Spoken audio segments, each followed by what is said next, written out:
Greetings to everybody. Now we have come to the 8th chapter of Bodhicharyavatara, which is on meditation. And this chapter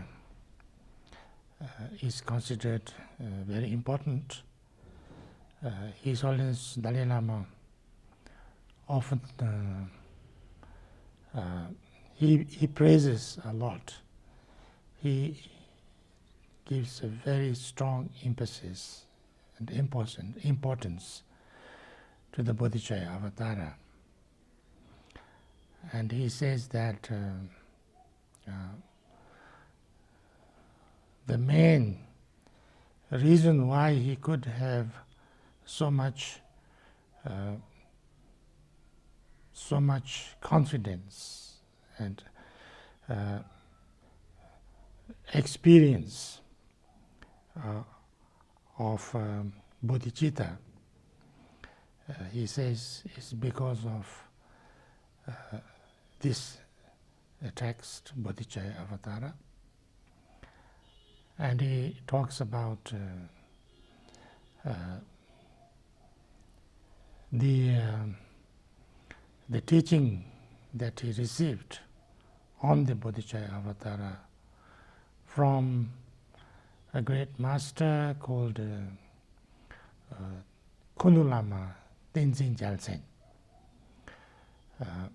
Khunu Lama Tenzin Gyaltsen was an Indian. He was born in Kinur, Himachal Pradesh of India.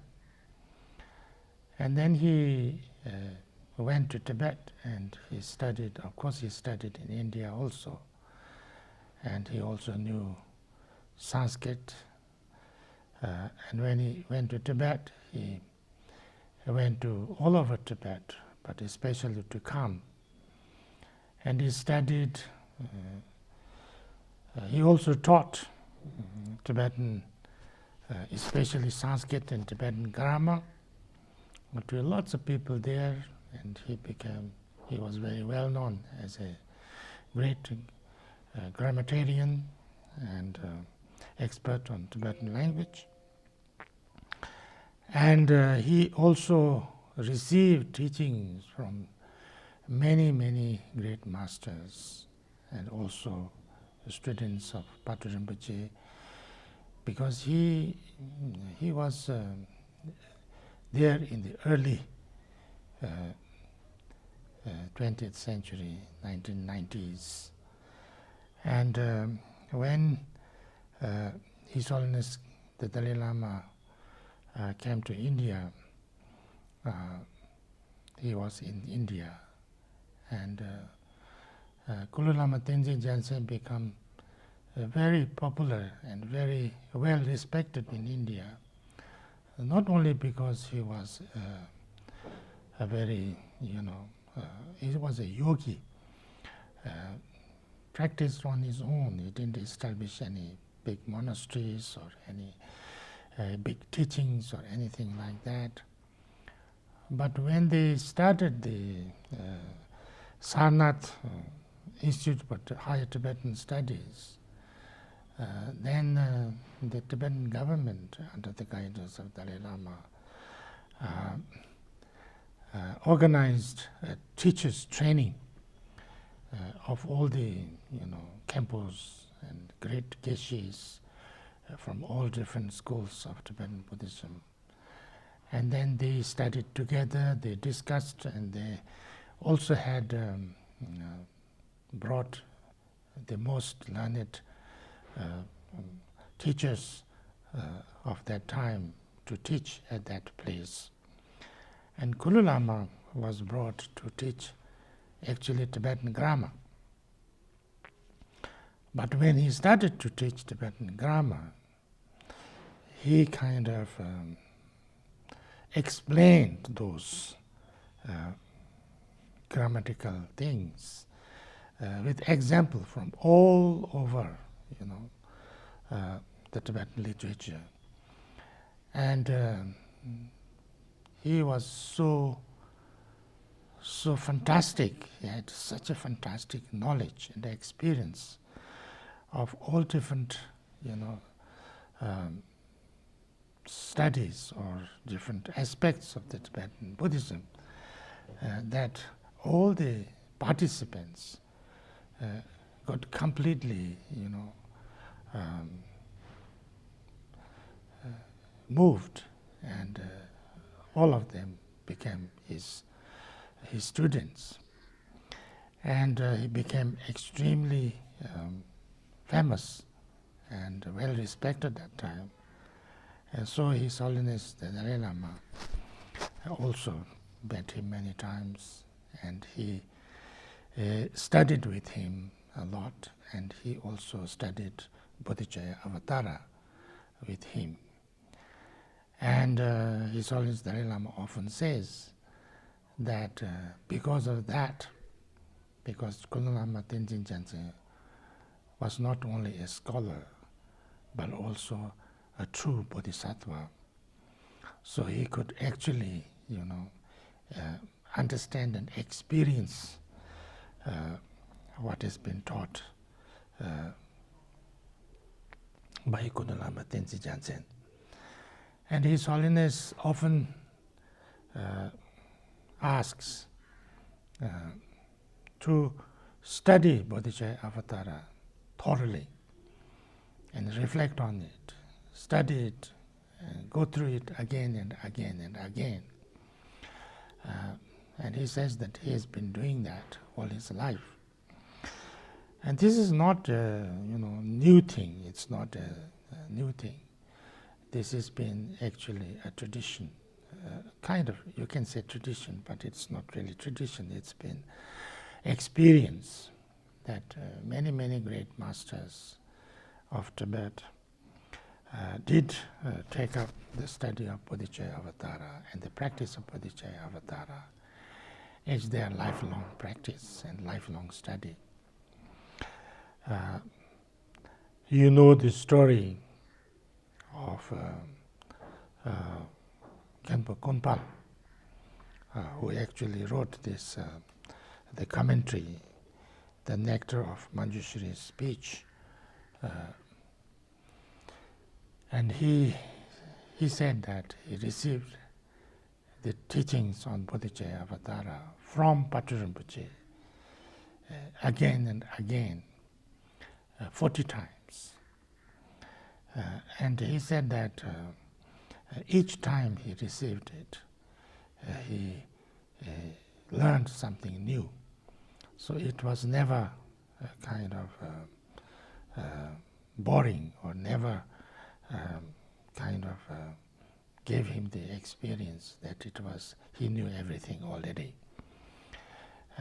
And after receiving Bodhicharyavatara 40 times, and then, he wrote down this book as, and as according to the what Patu Rinpoche explained. And Patu Rinpoche used to give this, used to teach this text all the time. He started from the beginning, and then he would come to the end, and then next day he would go back to the beginning and start to teach again. So for those people who were around him, kind of, it's not really public because very few people were around him most of the time, but he would always keep on teaching Bodhicharyavatara. And His Holiness the Dalai Lama says that we should try to study and practice Bodhicharyavatara again and again and again. And he also says that two special chapters that we need to focus on and specially give attention and would be very useful, he says, and has been extremely useful to him, which chapter 6 on patience, and chapter 8 on meditation. So he gives lots of importance to this chapter, chapter 8. You would think that this would be a chapter on shamatha meditation or vipassana meditation and things like that. Yes, of course, it is also that in a way, but it is basically a chapter on compassion, how to really generate love, loving kindness, love, compassion, love without attachment, true love, true loving, kindness and compassion, true way of having a kind of a boundless compassion, unattached compassion, compassion of exchanging yourself with others. Sometimes we call it exchange yourself with others, the highest level of compassion. And that kind of compassion, that's not compassion that's neither attached to yourself nor attached to anybody else or anything else, can happen only, if you generate so much, love and compassion, and completely free yourself from attachment to yourself, attachment to others. Learn the love overcome the attachment.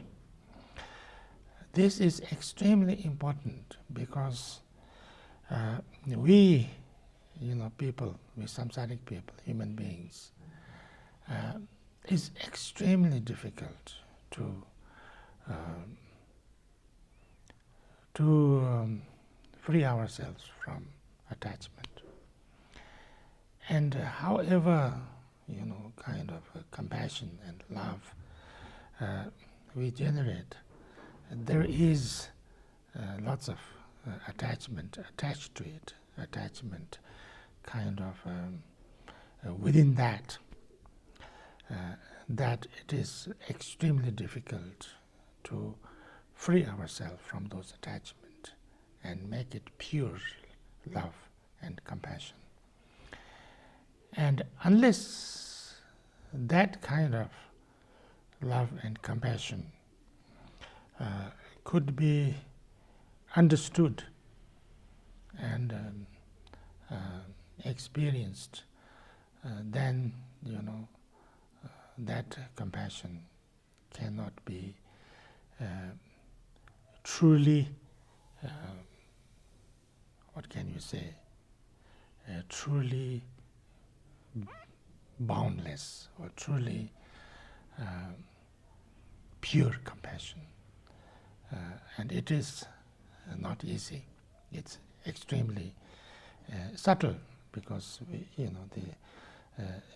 have, all of us have love, all of us have some kind of, some level of compassion and kindness, but it is very much mixed with attachment, and it's extremely difficult to even understand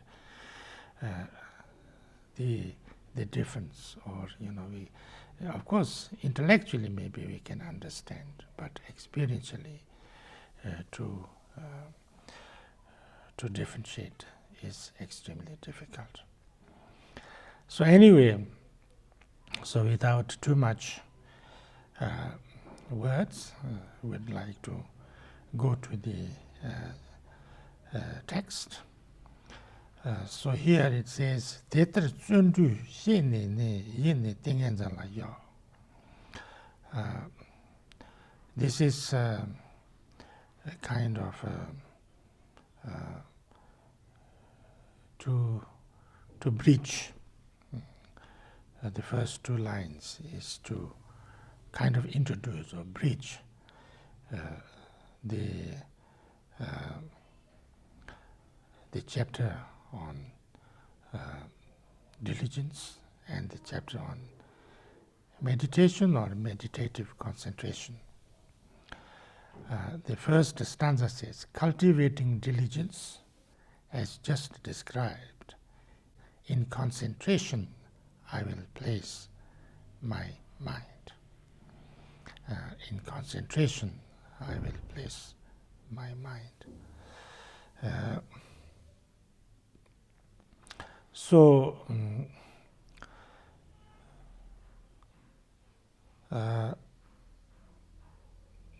First, by making understanding and generating the diligence, the joyful joy on doing positive things, or aspiration, positive aspiration, then I go into meditation. Now this is very important because it's very two simple lines, but it's talking about two things, the study and meditation. Now, sometimes there are people who say that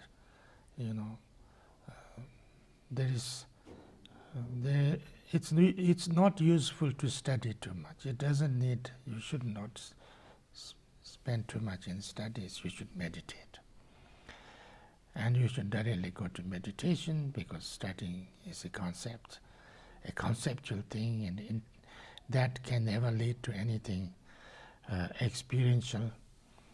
So the most important thing is meditation. It is true. Meditation is extremely important. But without study, you wouldn't understand the, how to meditate. You wouldn't understand all the different things that you need to know about why you study, why you practice, why you meditate, and also, there are lots of things to know that around and the background, and also the view and how to say things and how to react to things and what are the most important things, and what is really about the practice, and what is the where to focus your practice on, and all kind of things. What are the true causes of suffering and problems and things like that, and all different. So without meditation, you don't you could be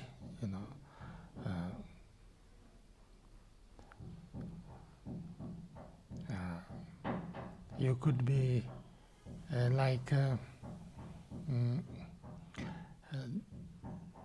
they say that